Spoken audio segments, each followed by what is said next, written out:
from my perspective. Of course, what we don't do is dictate how local systems, how local communities should be organising themselves around the health system. So I think feel empowered. I think kind of that sense of get out of the way from a government perspective. Don't stand in. Don't get in the way of local systems being able to innovate and being able to feel that they can be bold. And I think from my perspective as a policy lead, a national policy lead, it's trying to think about how can I facilitate support and be able to create that kind of culture within the systems that I'm working with, so that people do feel empowered to be able to act upon what children and young people are telling them really matters. Fantastic. Paul. Okay, I'll go for a huge one, and that is incorporate into the law a right to play for children, which in England, which Scotland and Wales have already done. The UK has broadly signed up to the United Nations Convention on the Rights of the Child, which gives a right to play, interacted with lots of other rights. If we had that in law, the child has a right to play, that would flow down to our communities, to our local authorities. A play sufficiency duty would be imposed upon them, and children would have a right to the access to the time and the space and the permissions to play through that, and that's where we should start. And Paul, just as a supplement on that, how close do you think we are to getting interest in government to make this happen? Well, I'd hope that in England, the British government that is responsible for England would look to Scotland and Wales and see some of the evidence that's coming through there. I'd hope that they would trial and pilot some spaces. For example, Leeds Council voluntarily have a child-centred policy around everything that they do, and there's a lot to learn from them.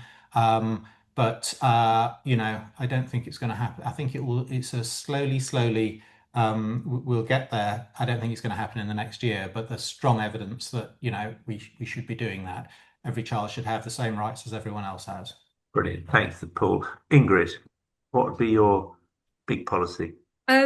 I agree with Paul, and I think that would trickle down cross-departmentally to so many things to do with traffic speeds on residential roads, how housing is managed, how new homes are built. If we had that right to play, children's need and right to play and belong where they live, it would alter a lot of policies.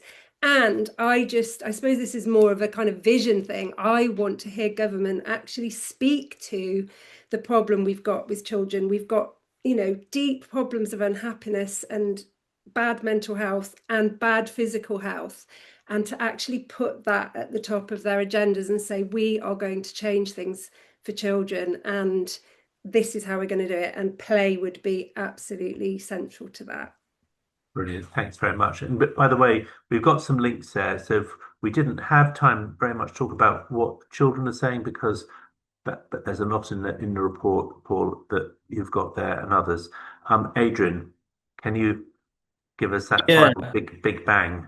So one, it's actually a TomTom advert I share when I deliver kind of talks and training to teachers and school leaders, which is you're not stuck in traffic, you are traffic. So first and foremost, I think if we start to change, then the system starts to change. But secondly, in terms of policy, I would like to see a national measure of children's well-being in the country. I know Lord Richard Layard, Lord Gus O'Donnell are trying to push for that in the Children's Wellbeing Bill.